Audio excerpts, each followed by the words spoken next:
Rosie.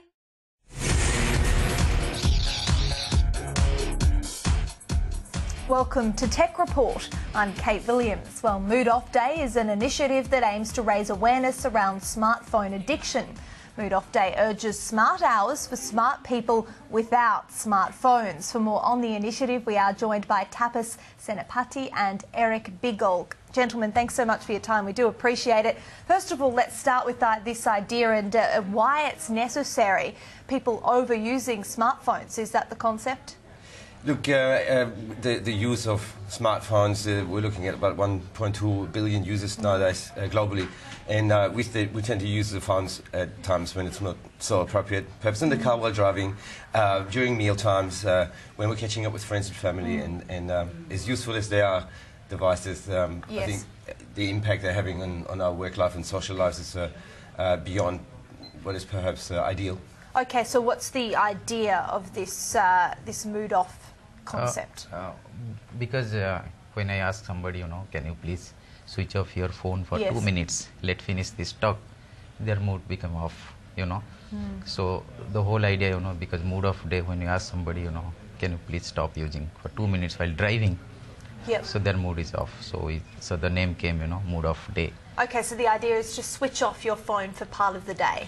The Awareness Day, the Moodoff Day itself, 24th of February, coming up very shortly, is an idea to basically do without the smartphone. For the whole day? No, for 5 hours. Oh, for 5 hours. And I think that's sufficient for avid smartphone users to realise how addicted they actually are to their phones. It's not that we're saying don't use your phones or that there's not a good place for them, because they're great, they're handy, they're a lot of mobility and efficiency and being able to connect with work and friends and family on the run. Yes. But when we see that in the States, for example, just last year, about 6,000 people killed themselves in accidents due to mobile phones, smartphones largely. Driving and whatnot. Exactly. And over 500,000 of accidents. Australian stats are probably in a similar vicinity. So we're finding that there's a place for it and there's places where they're not appropriate, and we just want to raise a little bit of awareness around those. Yes, so how did you both get involved in this initiative?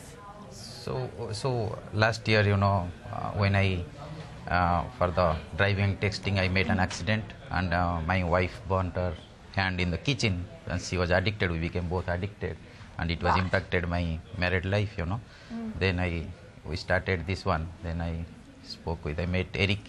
Yes. Then we come up, okay, why not to go into the global initiative, just for 5 hours. One Sunday, last Sunday, we can, see what is happening without phone. So how are you communicating this across Australia? Well, look, we have been covered by quite a number of publications. The whole social media platforms are a great tool. We've reached into 42 countries now, with people becoming aware of their own addictions and spreading the word and becoming more conscious about when we're using them, and that sometimes it's good to kind of just place the phone. Yes. What about children? Because this seems to be an increasing problem now. They're getting them pretty young now, these smartphones, and there are games and they can contact their friends, there's social media, there's texting. Everything is on this smartphone. That must be an issue as well. Yes, and we are targeting the schools. Right. So we are approaching the schools now, because that's where our focus, schools and corporate. So children are more addicted now with all the games. Without games, they are not having their breakfast. So that's what we are saying, have breakfast before browsing on that day. As soon as you get up from the bed, don't browse. Finish your breakfast. Have breakfast first. Before you pick up the phone. Talk to your family, have a walk, go around.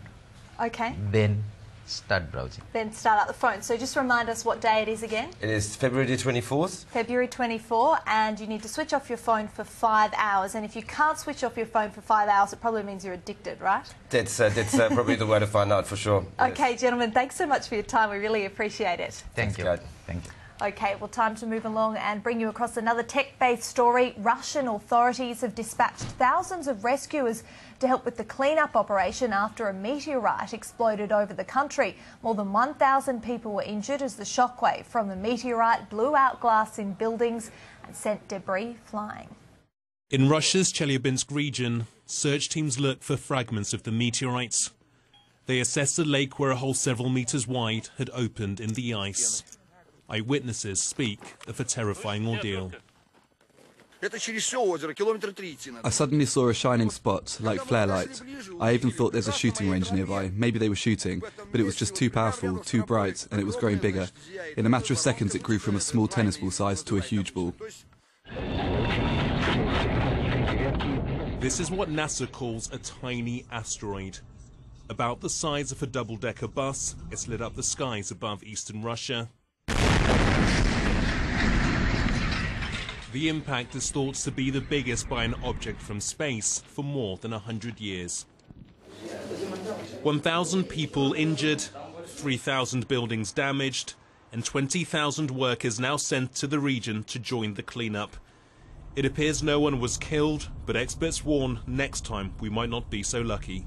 As time goes on, more and more of the Earth's surface is being covered in cities and urban areas, and so I think in the future we might be confronted with an increasing number of incidents like this. Just hours after the meteor hit, and by complete coincidence, there was another miss. Asteroid 2012 DA14 whizzed by just over 17,000 miles from Earth. Tracked since its discovery last year, in astronomical terms it was a near miss, a fraction of the distance to the Moon, which is more than 225,000 miles away, and within 5,000 miles of a bell of satellites that orbit the planet. A sobering reminder that space is a busy place, and that space rocks can take us by surprise. Gamal van Bellet, Sky News. In Britain, a competition has been taking place to find the most talented cyber defenders. It comes as Facebook admits it has been targeted by hackers. Some of the country's finest computer brains are here to do battle. On the screens in front of them, reams of computer jargon that mean nothing to most people. But buried in the code are the nastiest creations of both cyber criminal gangs and nation states. Whilst it may be a fun game to play, we're trying to find talented individuals to become the next generation of cyber warriors, defeating online cyber criminals and potential nation states. Some of those beavering away here today are still at school. 18-year-old William Shackleton has had to teach all this to himself. Although we have IT lessons, the IT lessons don't really cover any sort of programming to any proper extent. There is a bit of programming, but it's nothing that actually prepares you for the real world. The internet might be the battleground of the future, but cyber attacks are a present danger. Facebook has revealed that it was the victim of an attack by an unknown hacking group last month. This time there was no data breach, but the company says the attack was sophisticated and not the work of amateurs. The aim of the challenge is to fish out those with the raw talent and the aptitude to go on and join the fight against cybercrime in real life. Well, the judges here are totting up the candidates' scores, and these graphs show that one or two are starting to stand out in the crowd. The most successful participants are likely to be offered jobs or bursaries that will help them forge a career in the industry to the benefit of us all.